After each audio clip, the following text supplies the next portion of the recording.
Welcome Ryan McDonnell to the stage. Does that sound good? Yeah! So ladies and gentlemen, give it number one. Clap those hands, please. Number two, let's stand the feet. Three, let's move the chair, make some noise. Ryan McDonnell, everyone. Keep it going. Woohoo! Bracknell!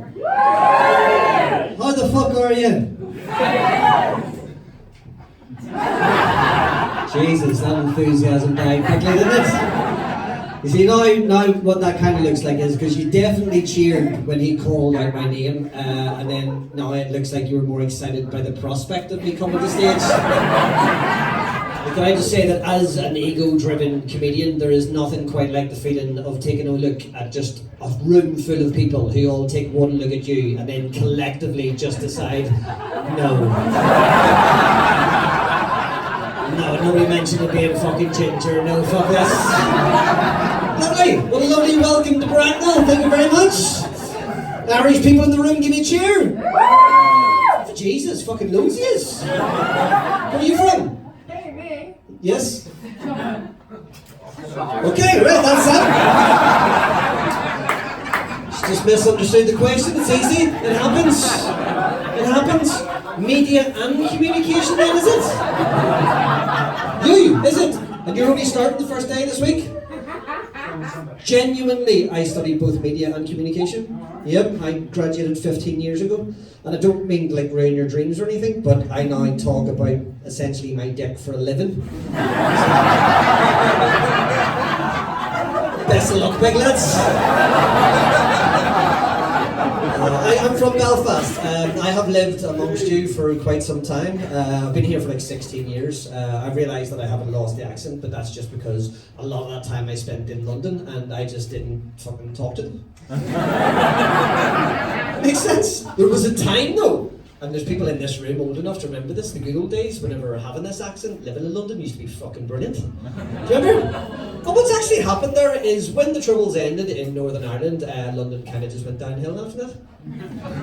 Seriously, not even necessarily for any bad reason. Like, I used to do a lot of bar work back in the day, right? It was always my job to call last orders at the end of the night. For some reason, every time I went, yes, I've got 10 minutes to get out of the pub.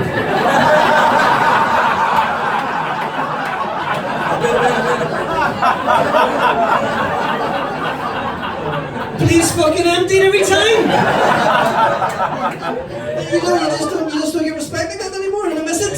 And don't let me set this up wrongly for you, by the way. I fucking hate politics. There will be no politics in this section of the show whatsoever. Fundamentally abhor them. Who's with me? Yay! Good. I'm glad to hear it. There's way too fucking many politics. And for me, largely, it's just because I'm very fucking lazy, right? Now, picture back in the 80s in Ireland, when you were growing up, everything was always about the struggle. I mean, everybody's always going about the struggle. You sit trying to have a pint, people are going, here, you're doing your bit for the struggle. You're getting involved in the struggle. And I'd be like, I'm probably going to leave it, to be honest with you. Why? Good question. Couple of reasons. Mostly though, because it sounds like it's going to be a bit of a fucking struggle, if I'm honest with you. So I don't know anybody who wants to do anything that's a struggle. We call that something else. I might have been in the IRA, you just don't know. Your mates want to be involved in the doddle? I'll probably give that a go, actually. Yeah. What's involved in the doddle? Doesn't really matter. You get a free balaclava, jump in the van, let's go. Say you're going to go to the trouble of naming something as big as a political movement, you need to give that a bit of fucking thought, like, you know? The struggle. Like, look at the word jihad. That's a good fucking word, isn't it? No idea what it means, but it's a good word. Even take that out of context, that's still a good word. You're walking down through the street, you see a movie on in the cinema called Jihad. You know that's a fucking action film, don't you? Whereas the struggle? You're never getting a movie made called The Struggle, will you? At very best, that's a documentary on Channel 5. Probably about a single mum bringing up an autistic kids. It's okay to laugh at that, by the way. That would be a fucking struggle. There were no autistic children harmed in the making of that joke. It's definitely fine. I think the whole point of it is that it's meant to conjure up images in your head, you know, like other connotations. But when I think of the word struggle, it doesn't remind me of like Irish freedom or anything. I think of the word struggle, and it reminds me of the time I tried changing a king-size duvet by myself. It's a fucking struggle, you know? Just like people being disappointed, that's all I'm saying. Like, I've tasted some heady disappointment in my time. I've just come out of a 15-year-long relationship, right? So I'm, no, thank you, it's fine. It's like, this is the first time I've been single since I was very fucking young, and I'm having to do internet dating for the first time in my mid-30s. We've got fans in. Maybe somebody could give me some fucking pointers here, because I'm struggling. I am. Like, I don't even know if this is weird because I've got no barometer to test it against, but for a date that I went on recently, the girl told me for the first date that she was going to dress very specifically, in her words, like a kinky foreign secretary. She fucking nailed it. She looked exactly like Jeremy. That's what I was looking for.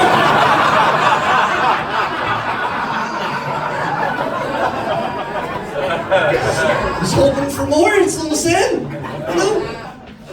And I know, like, since I've come on stage, it's meant to be the dumb thing that I'm going to do pedo priest jokes, right? That's what you're waiting on, but I'm not doing that. Because, like, I was in the Catholic education system from as a wee nipper right the way through until I left, and nothing untoward ever happened to me, ever. You know? Which just goes to show it's not fucking funny. Nobody likes that. Yeah. But so what you're trying to say is the only thing funny about kids in the Catholic education system is when someone's fucking them? You made that decision, not me. I'm not anti-religious. I'm from a very, very religious family. Not even a joke. My younger brother was actually in training to become a Catholic priest. Yep, that's the reaction that normally gets. Honestly though, not really a joke. No, genuinely, he really was. People think that that's weird, and I do get that that is the point. But like, I've given some serious thought to this, and if you take both jobs right at their very base level, I don't think there's that much difference between them. Right? Like, if you boil them right down to their very essence, both of us have opted for a career where we like to stand on a stage and tell strangers lies to get them to like us. It's the same job. And I say nothing untoward ever happened to me, but like realistically looking back, like, you just wouldn't get away with some of the stuff that you get away with back then in this very PC life that we lead now, right? Like, I guarantee you, no matter where you're from in this room, when you were young and you were in school, if you forgot your kit, would they make you do PE in your life? Nobody thought that was fucking weird. Sorry, not PE. PE. Talk about PE. Ori.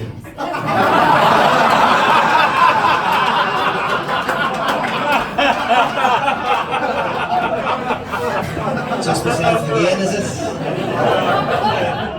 And also, I say both of our jobs are exactly the same. They're not exactly the same. Very evidently, one of us has opted for the much cooler one, where you get to have loads of sex with groupies afterwards. And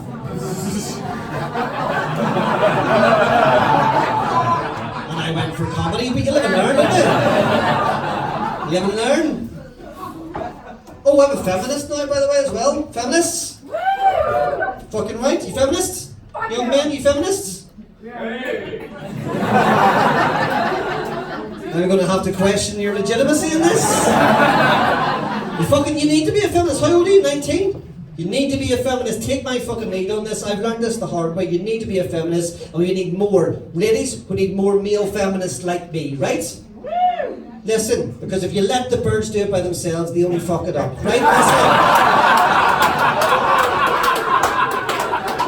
Feminists.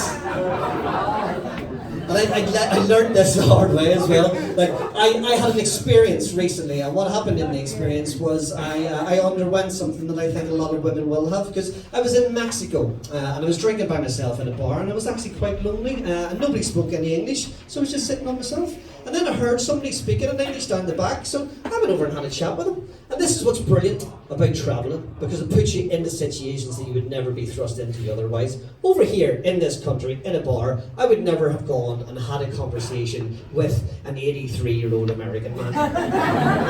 But not only did we get drunk together, like, we would drink it all night. That man bought me my dinner.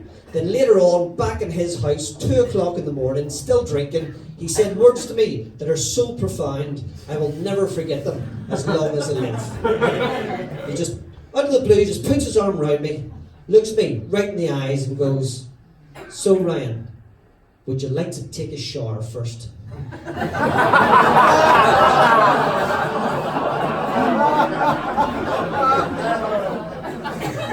See if he had just left the word first off the end, I might still be there now. Just totally oblivious to what's happening. And I also now, in retrospect, realise that I should have gone, "Ryan, this old fella's trying to have sex with you. You need to be getting out of here pretty sharpish." Right? But I'm Irish, and I'm nice, and that is not how I was raised. He said the word first, and all I thought was, "Oh, fuck. I've just been on a date." He got me drunk. He paid for my dinner, but the worst one for me was the fact that he'd asked me back to his house at 2 o'clock in the morning, and I'd said yes. So because of all that, the only thing I'm now thinking is, I'm gonna have to fuck him. Right? And that is now the only logical conclusion to this story. Like, I have been called many things in my time, Bracknell, but a prick tease is not one of them, let me tell you.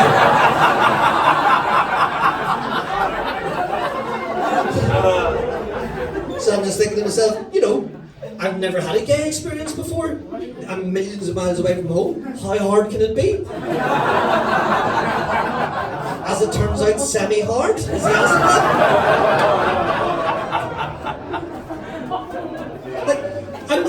I'm genuinely not saying that feminism doesn't work. I'm not. I'm just saying that men and women are just too fundamentally different from each other to ever have true equality. Am I right? Yeah. And that's not even necessarily a bad thing. The perfect example of this, right? Were you watching the news recently when there was the story of the English stag do who went to Amsterdam, and what they did was they stripped their stag naked and they duct taped them to a lamppost, and then for a laugh they just fucked off and left him. Right? Funny, right up to the point when an opportunistic homeless man came past, saw him, and then nothing untoward, just wanked him off.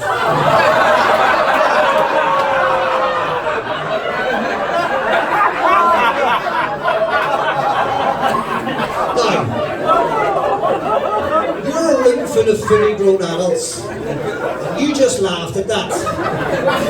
Do you know why? Because it's funny as fuck. Do you know why that's funny as fuck?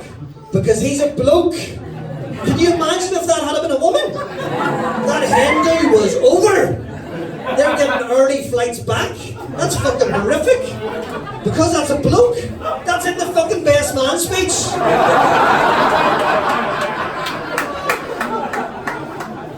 That man does not win another argument with his friends as long as he lives. Because no matter how salient a point he makes, they can always come back with, "Yes, Dave, but you remember that time you got raped by a trap?"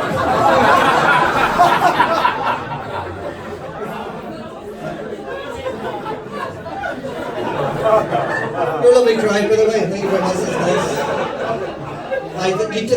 You see the glitz and glamour of this show, right? It's not all like this. This year, this is the closest that I have ever come to prostitution, was in this role, right? And what I did was, this year, I made my BBC TV debut.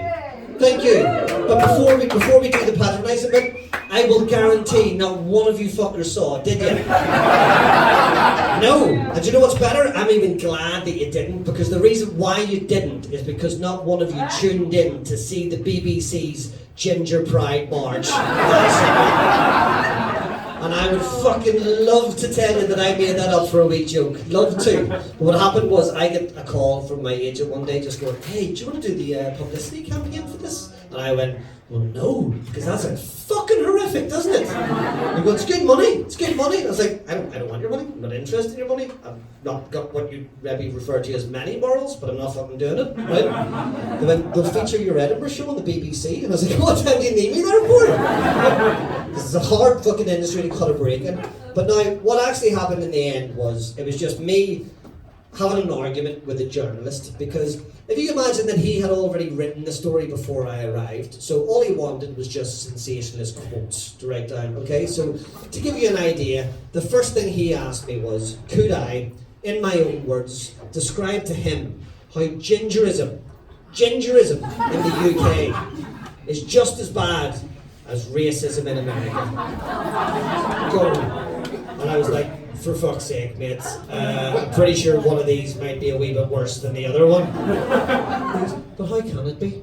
Getting abused for the colour of your hair, getting abused for the colour of your skin. What's the difference?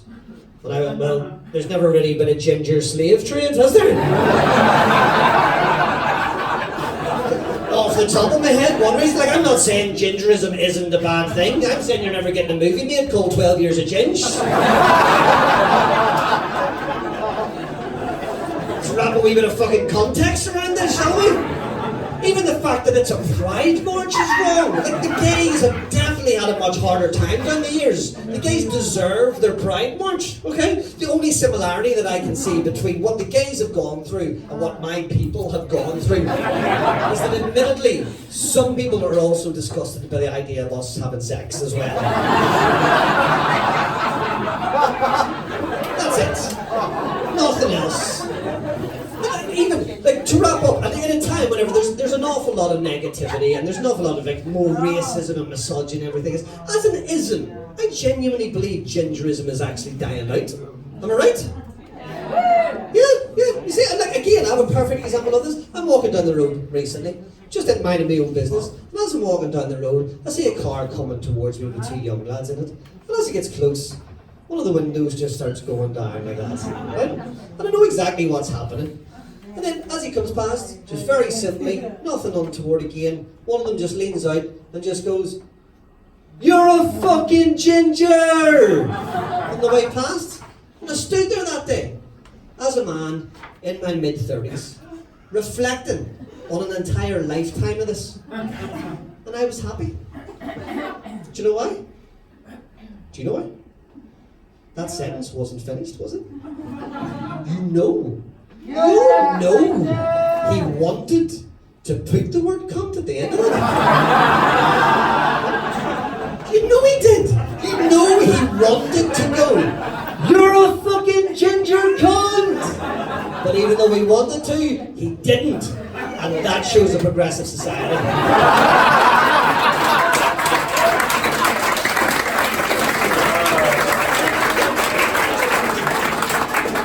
I have a dream. One day, students, one day, people like that, people of that ilk don't even feel the need to bring my hair colour into it. Just wind down that window, call me a cunt, go about the rest of the day. Bracknell, it's been an absolute pleasure talking to you.